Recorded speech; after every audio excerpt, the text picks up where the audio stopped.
Baik, Assalamualaikum, salam sejahtera, salam GBN, salam Malaysia dan salam kuasa ketiga. Okey, apa khabar semua? Jadi hari ini saya nak buat satu pencerahan atau ulasan ya, berhubung dengan perkembangan undi lebih popular kita katakan undi SOSMA lah. Sebenarnya ianya undi untuk menentukan ya sama ada Seksyen 4/5 Akta SOSMA 2012 boleh perlu dilanjutkan ke tidak. Okey. Jadi sebenarnya itu adalah undi bagi melihat, saya ulang, Seksyen 4/5 Akta SOSMA 2012 perlu dilanjutkan atau tidak. Tetapi sekarang orang dah cap ya sebagai undi SOSMA. Jadi untuk tujuan live ni saya akan gunakan istilah undi SOSMA. Jadi anda fahamlah bila saya kata undi SOSMA, anda faham apa yang saya maksudkan ya. Salam kembali Ahmad Zaini. Good evening Jessica. Okey. So, ini yang saya nak bincangkan dan tajuk saya hari ini adalah kegagalan atau kluster mahkamah telah gagal dalam percubaan pertama untuk cetus PRU 15, atau adakah terdapat udang di sebalik kuih tiaw goreng. So, ini yang kita nak bincangkan. Jadi, sepintas lalu semalam telah berlaku satu undi belah bahagi. Ini yang mengejutkan semua pihak dalam kerajaan sendiri, apabila ada pihak tertentu telah minta supaya dilakukan undi belah bahagi. Okey, berhubung dengan Akta SOSMA. Jadi ada seksyen dalam Akta SOSMA, Seksyen 4/5 Akta SOSMA 2012 ni. So nak pendekkan lah, nak ringkaskan supaya mudah difahami daripada nak masuk apa sebenarnya klausa terbabit, apa ayat dia dan sebagainya. Ringkaskan, dia ianya untuk menentukan sama ada ketetapan dalam seksyen tersebut yang membolehkan anggota polis superintenden ke atas ya untuk menahan seseorang bagi tempoh 28 hari tanpa bicara, maknanya tanpa rujuk magistrate dan sebagainya. Adakah benda tu patut dilanjutkan setelah 31 Julai tahun ni? Jadi anda perlu faham, Seksyen 4/5 Akta SOSMA 2012 ni, ianya perlu dirujuk semula bagi mendapatkan sokongan ahli-ahli parlimen setiap 5 tahun untuk menentukan sama ada ianya perlu diteruskan bagi 5 tahun lagi ya. Jadi ini adalah ketetapan dalam Akta SOSMA tu, perlu ada rujukan semula setiap 5 tahun. Jadi itulah yang telah dibuat oleh Menteri Dalam Negeri Datuk Seri Hamzah Zainuddin. Jadi dia telah membentangkan usul untuk melanjutkan Seksyen 4/5 Akta SOSMA 2012 bagi tempoh 5 tahun lagi, supaya seseorang itu boleh ditahan selama 28 hari tanpa bicara ya. Dan rujukan semula perlu dibuat sebelum tarikh tamat, iaitu Julai 31 Julai. Jadi semalam telah berlaku undi belah bahagi. Jadi menurut perkiraan undi, 86 ahli parlimen menolak cadangan atau usul untuk melanjutkan Seksyen 4/5 Akta SOSMA 2012, dan hanya 84 ahli parlimen setuju untuk melanjutkan Seksyen 4/5 Akta SOSMA 2012. Maknanya usul kerajaan telah kalah, telah gagal mendapat sokongan majoriti ya untuk dilanjutkan Seksyen 4/5 Akta SOSMA 2012, yang kemudian daripada ini saya akan gelar Akta SOSMA. Mudahlah. Saya akan gelar undi SOSMA. Mudahlah. Jadi undi SOSMA ni kerajaan gagal ya, dan ini adalah sebenarnya tercipta sejarah semalam sebab usul kerajaan ni gagal. Jadi sebelum saya nak masuk tajuk ya, saya nak rujuk kepada satu penjelasan yang diberi oleh Peguam Tersohor Muhammad Hanif Khatri Abdullah yang telah menjelaskan dalam video yang telah saya bawa juga dalam YouTube Regi J. Siri Ta'udin, di mana Hanif telah menjelaskan bahawa ini tidak serupa dengan undi tidak percaya seperti mana yang didakwa oleh sesetengah pihak. Jadi saya setuju dengan Muhammad Hanif sebab bukan semua usul, saya pun buat rujukan kepada Muhammad Hanif dan dia telah menjelaskan kepada saya bukan semua usul semestinya jika kalah ia boleh ditafsirkan sebagai undi tidak percaya, kerana jelas termaktub dalam Akta SOSMA ini perlu ada rujukan setiap 5 tahun dan ini ini adalah untuk mendapat kepastian jika perkara itu perlu dilanjutkan atau tidak. Ini tidak harus ditafsir sebagai undi tidak percaya. Maknanya pihak yang mendakwa kerajaan sepatutnya sudah dikira tumbang apabila kalah usul ini. Pihak itu sebenarnya sudah terkhilaf. Okey. Ini saya nak jelaskan awal-awal. Jadi timbul pula persoalan bagaimana kerajaan boleh gagal usul ini. Jadi yang saya pelik, okey, kita dipahamkan 50 ahli parlimen tidak hadir. Yang saya pelik, ahli parlimen Pekan ataupun Datuk Seri Najib Tun Razak tidak hadir. Sebenarnya akta ni diwujudkan pada zaman pentadbiran Najib, dan pada zaman itu akta ni mendapat tentangan hebat daripada ramai pihak, rakyat, pembangkang dan sebagainya sebab ianya draconian, kerana ianya memberi kuasa teramat besar kepada Perdana Menteri pada ketika itu, iaitu Najib, untuk membuat pelbagai perkara tanpa merujuk kepada sesiapa, termasuk dalam hal penahanan. Kuasa diberikan kepada pihak berkuasa untuk menahan seseorang individu selama 28 hari tanpa bicara. Peribadi saya tak nak jelaskan sama ada saya setuju atau tidak setuju dengan perkara ini sebab jika saya nak jelaskan pendapat peribadi saya rumit, saya ada dari sudut tertentu saya setuju dengan Seksyen 4/5, dari sudut tertentu saya tak setuju, tapi itu peribadi saya nak tolak tepi. Yang pelik, Najib sendiri nak mahukan akta ini dan seksyen ini, tetapi apabila sampai masa untuk mengundi sama ada terima atau tidak Seksyen 4/5 Akta SOSMA 2012 ataupun pendek kata undi SOSMA, Najib tidak hadir, Zahid tidak hadir. Okey, ini yang pelik. Jadi bukan hanya Najib tidak hadir, Zahid tidak hadir, di belah kerajaan lebih pelik lagi, semua whip kerajaan, whip kerajaan maksudnya whip parti-parti. Whip adalah orang yang menentukan disiplin parti-parti, boleh mengambil tindakan disiplin dan sebagainya. Whip Barisan Nasional, Zahid tidak hadir. Whip Perikatan Nasional tidak hadir. Okey.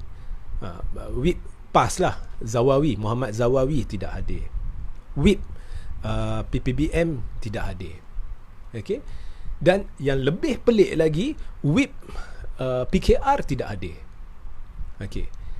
Jadi adakah ini satu subahat?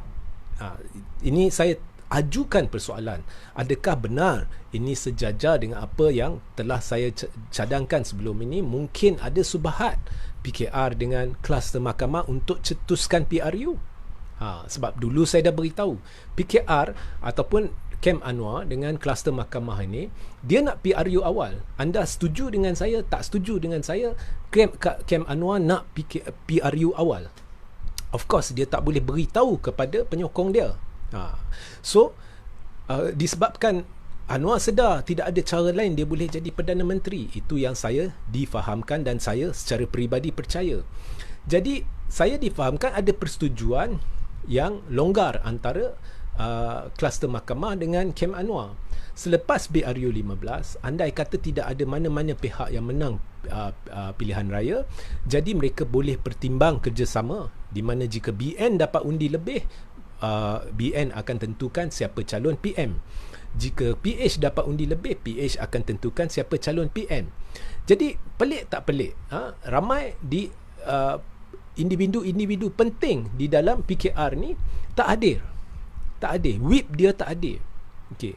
So adakah itu yang saya maksudkan, adakah udang di sebalik kuih tiaw goreng dalam perkara ni? Ada pihak beritahu saya tak mungkin, sebab kau lihat Anthony Locke dia nak MOU ni dikekalkan. Okey, pada saya itu tak ada makna apa-apa, sebab di dalam DAP pun saya difahamkan kalau ramai tidak ingin MOU dilanjutkan. Jadi ini mungkin satu retorik supaya nanti rakyat tak tuduh, ada subahat antara PKR dengan kluster mahkamah, ada subahat dengan pihak ni dengan kluster mahkamah. Itu sekadar retorik. So adakah udang di sebalik kuih tiaw goreng? Ini adalah persoalan yang telah saya timbulkan dan anda boleh bincang bila saya beri isyarat dalam sesi soal jawab.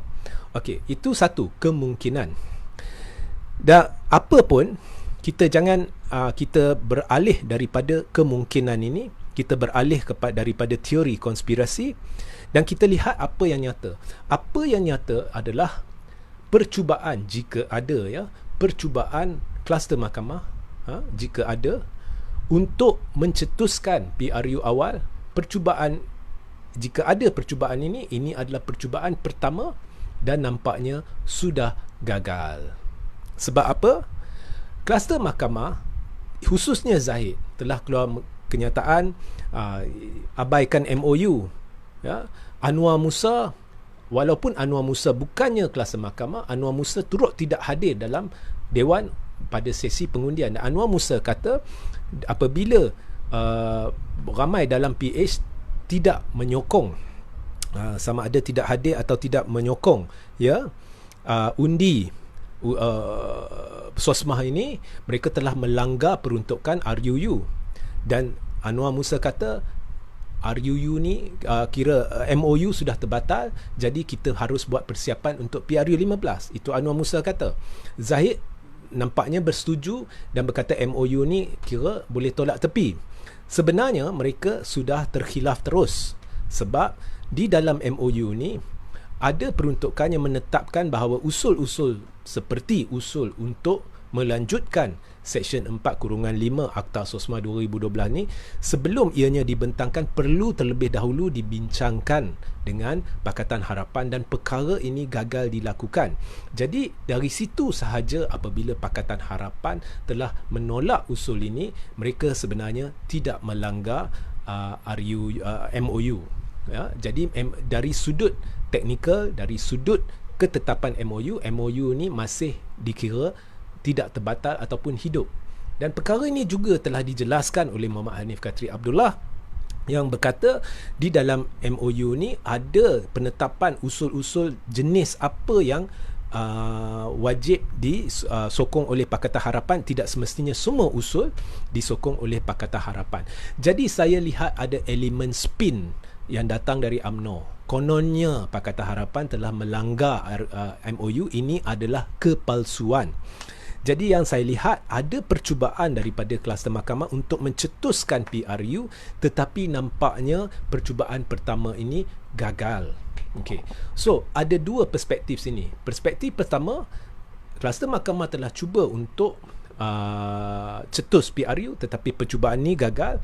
Atau perspektif kedua, ini sebenarnya adalah percubaan rahsia yang melibatkan juga PKR ataupun PH untuk mencari alasan mengapa perlu batal MOU. Jadi mereka membantu kluster mahkamah agar timbul polemik, agar timbul persoalan adakah MOU ni perlu diteruskan. Jadi ada dua perspektif di sini. Mana satu yang anda fikir adalah yang benar. Okey? Tapi yang nyata percubaan gagal. Tetapi kita tidak tahu, Ismail Sabri tiba-tiba boleh jadi akan berkata, okey, saya akhirnya setelah berbincang dengan MKT dan apa semua, saya setuju sebenarnya MOU sudah dilanggari dan perlu berubah parlimen. Itu kita tidak tahu apa yang akan berlaku selepas ini. Tetapi setakat mana yang kita lihat, tidak ada sebab kita katakan MOU sudah dilanggari. Okey. Inilah penjelasan saya. Dan anda boleh mula bertanya soalan sekarang. Okey, saya terus baca yang terakhir dulu. Akta SOSMA, Khalid Al-Walid Akta Susma seseorang boleh ditahan selama 28 hari tanpa bicara. Akta Rosmah Najib boleh ditahan dalam bilik selama 28 hari tanpa super ring. Okey. Waffle ice cream. Anwar Musa dia yang lambat masuk dewan. Anwar Musa bukannya dilihat sebagai penyokong kluster mahkamah, tetapi saya pelik dia sendiri sedang mencadangkan PRU awal. Dan yang lebih pelik lagi, saya lihat ramai ahli parlimen daripada Perikatan Nasional tidak hadir.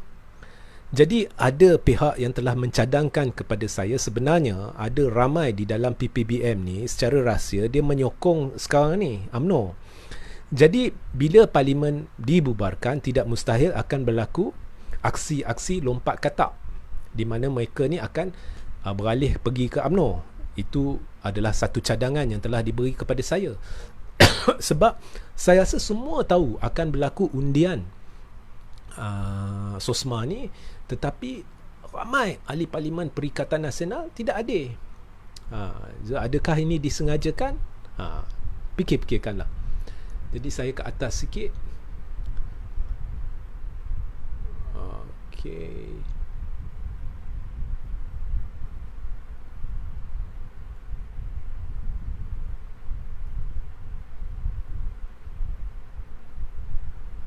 Okey, ada seorang ni dia berkata Anwar Covid Datuk.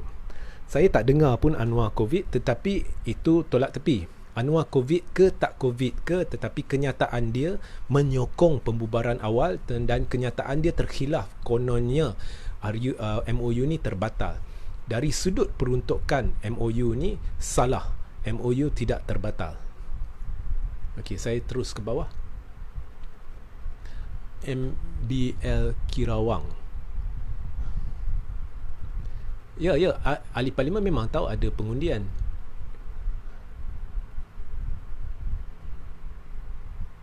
John, GPN tak jadi tak tuan? Okey, saya ulang, itu adalah berita palsu dengan niat jahat yang telah ditularkan oleh edisi siasat dan kemudian telah dipetik oleh Cosmo dan Malaysia Gazette. Malaysia Gazette rujuk kepada poster mana-mana.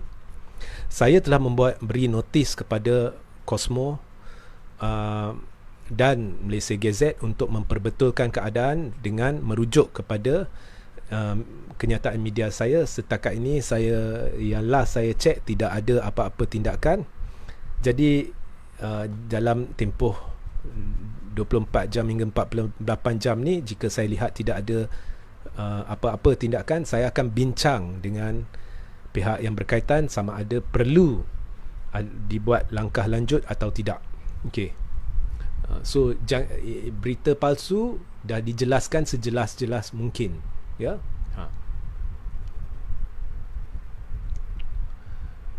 Okey, Muhammad Rizam bin Zulkifli. Geng kluster mahkamah sengaja boikot kerajaan dan menunjukkan kerajaan Ismail Sabri lemah dan mahu parlimen dibubarkan. Itu saya setuju. Jadi bila mereka tidak hadir dan kita lihat ramai geng-geng kluster mahkamah dan penyokong kluster mahkamah tidak hadir, nampak jelas lah, okay, pada hari undi. Dan yang pelik, orang yang beria-ia nak Akta Susma ni, Najib di mana dan Zahid jugalah, zaman mereka lah ini diwujudkan, tidak hadir. Pelik ya.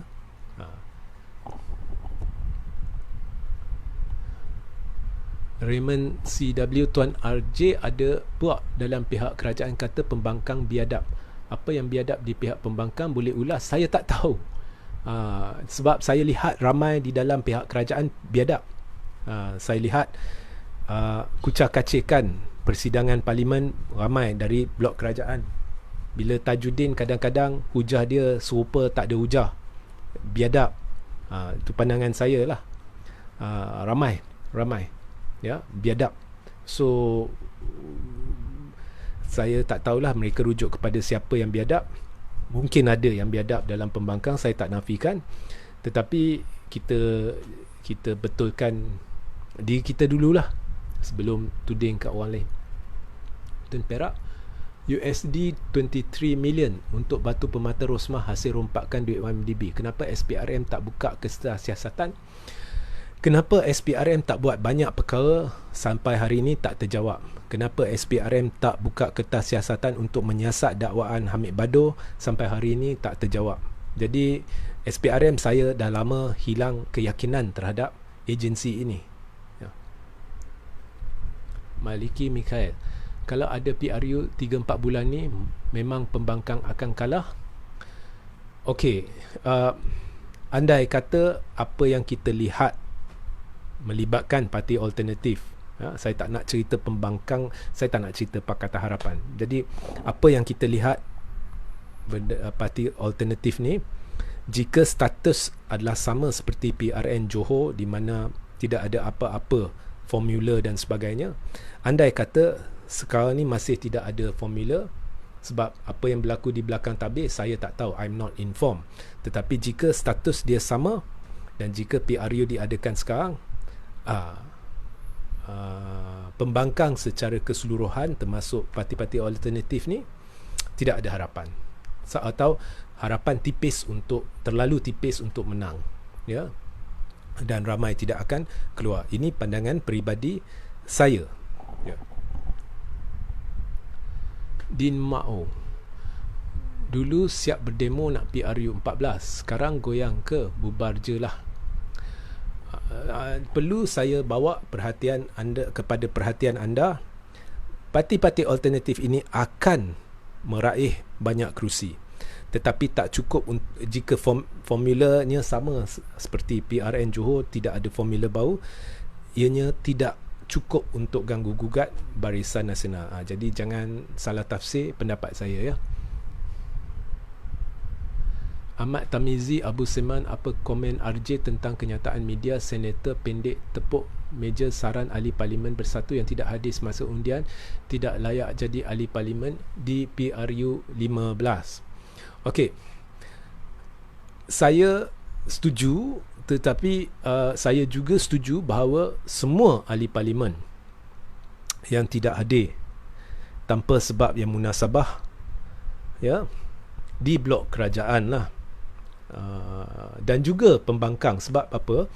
Isu ini telah diperjuangkan oleh pembangkang sebelum PRU 14, dan sebab undang-undang ini yang diwujudkan pada zaman Najib dikatakan draconian dan perlu dimansuhkan.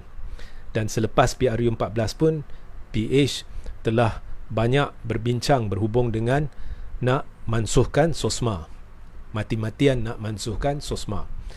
Jadi bila diberi peluang ini dan ada ramai yang tidak hadir, jadi mana-mana ahli parlimen PH, ya, yang tidak hadir juga saya berpendapat tidak layak jadi calon pada PRU 15, ya, khususnya whip PH.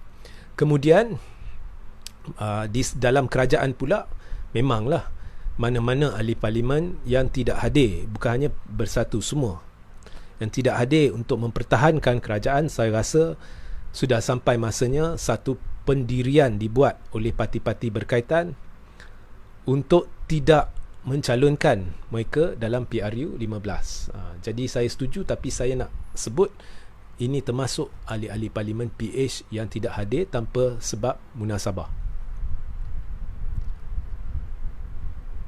Terima kasih Ahmad Tamizi.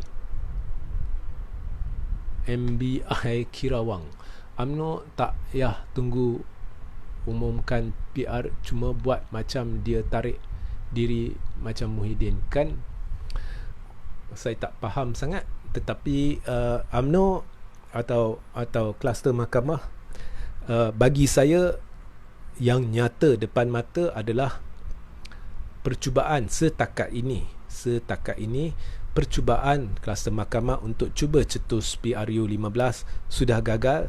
Jadi buat masa ini skor dia adalah 1-0. Ya. Tun Perak, adakah Amanah dan DAP berpecah dengan PKR jika Akta Lompat Parti diluluskan? Okey, Akta Lompat Parti ni saya dah ulas dan saya nak ulas sekali lagi. Bahawasanya Akta Lompat Parti ini, secara peribadi saya tidak percaya Akta Lompat Parti ini jika dibentangkan atau diluluskan akan boleh mampu menarik ramai pengundi keluar mengundi. Saya tidak percaya dan saya yakin ianya tidak akan bawa apa-apa perubahan.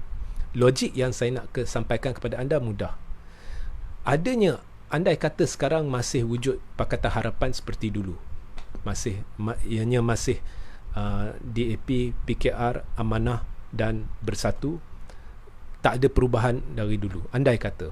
Dan andai kata lepas PRU ramai keluar mengundi dan PH menang kembali pilihan raya, Akta Lompat Parti ini biar diluluskan, ianya tidak mampu menghalang pengkhianatan yang berlaku di Langkah Sheraton.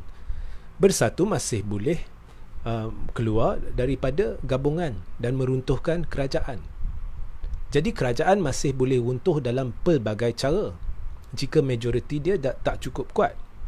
Jadi Akta Anti Lompat Parti ni saya rasa adalah isu yang dipolitikkan oleh PH dan isu yang sebenarnya dilambung-lambung untuk mengaburi mata rakyat.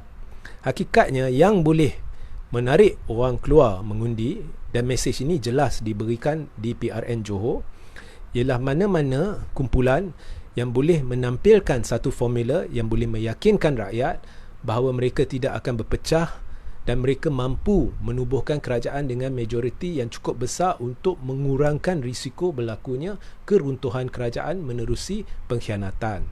Bukannya dengan meluluskan Akta Anti Lompat Parti. Ya.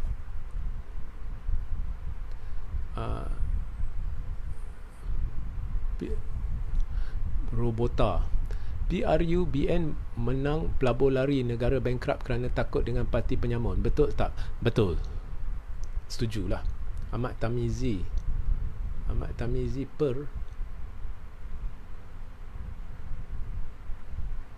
Kamal Zairuddin Shah Omar.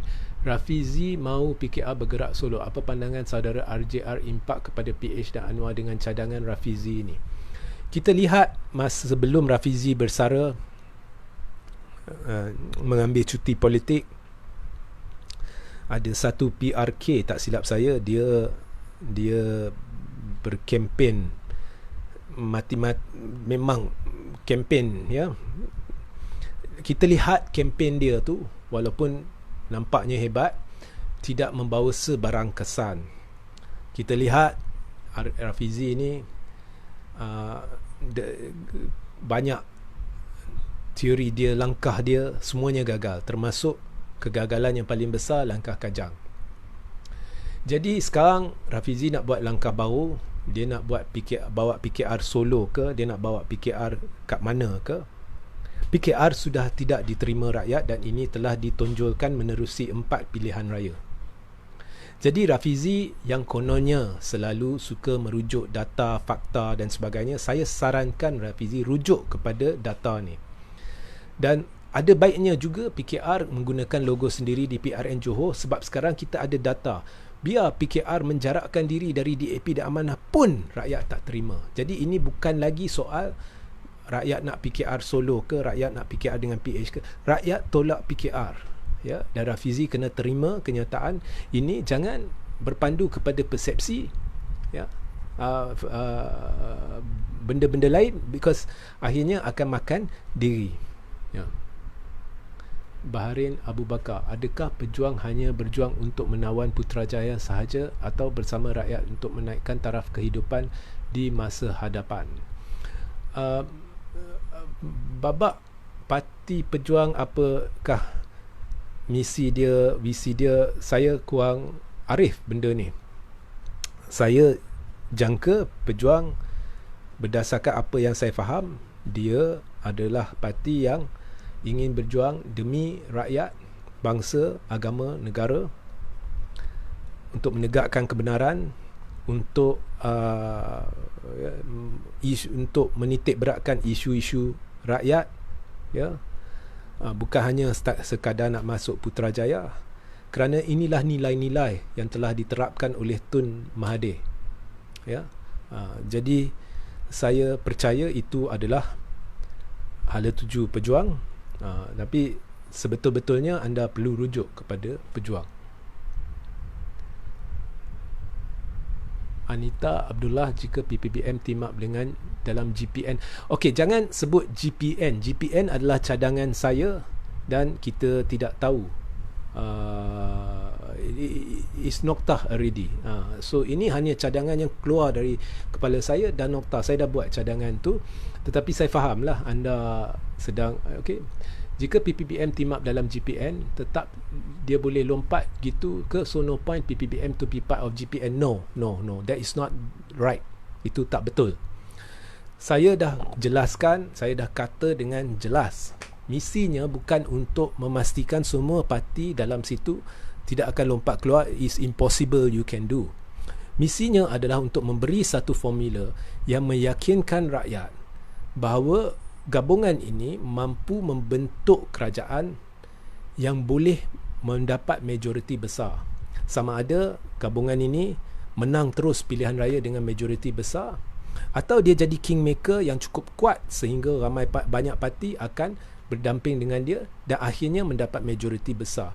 Kerana jika majoriti cukup besar dan jika gabungan ini dikepalai oleh satu kepala yang mantap seperti The Riots Council, yang boleh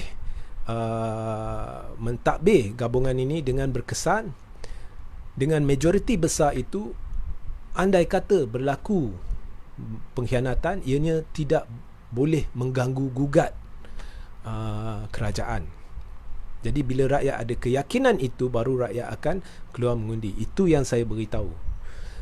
Sebab tak kira BN ke PN ke siapa ke, kadang-kadang orang akan ambil kesempatan.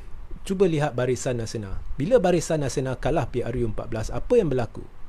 Dia sebenarnya ada banyak parti dalam Barisan Nasional. Semuanya keluar. Dari Sabah keluar. Akhirnya tinggal apa? Akhirnya tinggal UMNO, MCA, MIC. Itu tidak boleh dihalang. Tetapi jika formula dia baik yang diwujudkannya oleh alternatif, dan jika formula ini mantap, boleh meyakinkan rakyat bahawa kumpulan ini mampu membentuk kerajaan dengan majoriti besar, maka risiko pengkhianatan yang mungkin meruntuhkan kerajaan berlaku akan jadi rendah. Itu adalah misinya. Bukan nak cuba pastikan 100% tidak ada orang yang nanti akan keluar. It's impossible for you to do that. Wan bin Din Rafizi kata cuma nak 80 kerusi je, cuma sekadar nak berkubur. Pada pandangan saya itu jelas menunjukkan mereka cuma nak selamatkan parti saja, bukan rakyat. Well, saya tak nak bincang lah Rafizi ni. Terima kasih Wan bin Din.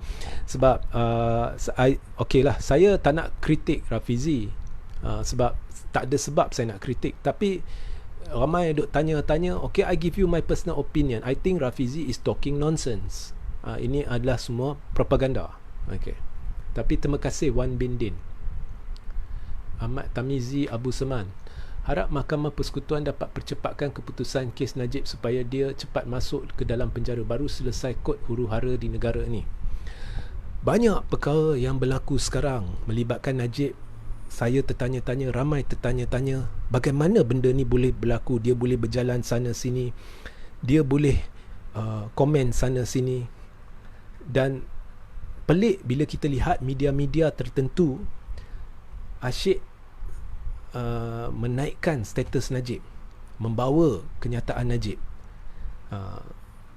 Banyak media, saya tak payah sebut nama, anda rujuk media yang mana yang setiap hari bawa kenyataan Najib. Jadi fikir-fikirkanlah, perkara ni pelik. Okay? Saya dah beritahu, orang yang curi sedikit kadang-kadang dia akan kena teruk, dan dia bukannya boleh sebebas Najib ni. Jadi rakyat yang biasa ni cuba fikir, di situ saja adakah berlaku politik darjat? Ya? Sebab anda tidak akan dapat layanan macam Najib jika anda curi setakat RM100. Ya? Fikir-fikirkanlah. Terima kasih Ahmad Tamizi. Robert tahu rakyat tolak PKR, rakyat juga tolak pejuang. Well, that's your opinion.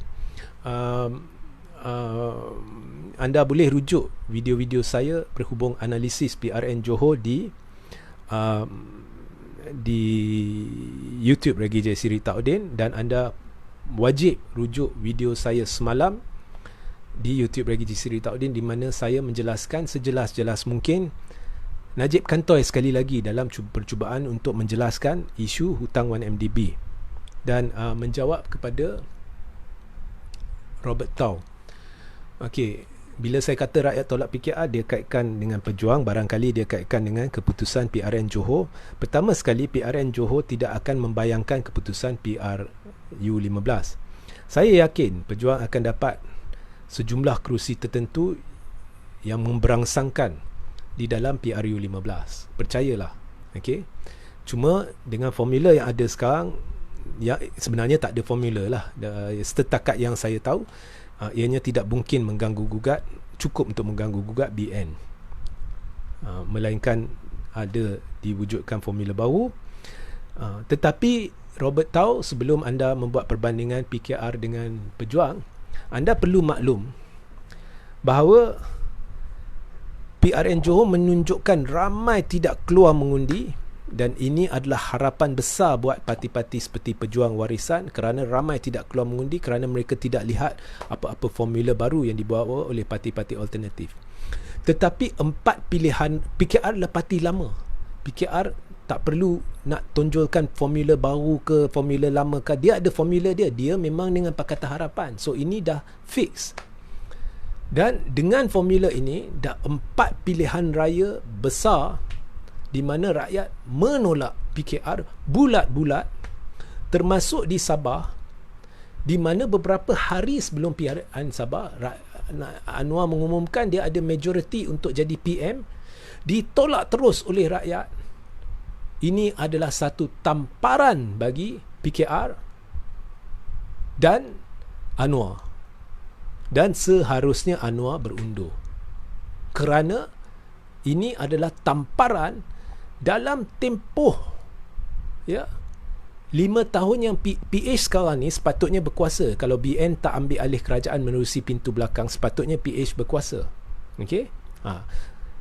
So belum lagi tamat tempoh untuk PH berkuasa, tapi dalam tempoh di mana rakyat telah beri mandat kepada PH untuk berkuasa, dalam tempoh tu rakyat dah tampar Anwar. Dia kata, we don't want you, we don't want PKR. Itu yang PKR perlu peka. Kalau berlaku lepas PRU 15 tak apa, kita boleh kata PRU 14 rakyat beri mandat, kemudian PRU 15 rakyat ubah fikiran. Ini berlaku dalam tempoh 5 tahun dalam mana rakyat dah beri mandat kepada PH, dan PH cakap besar.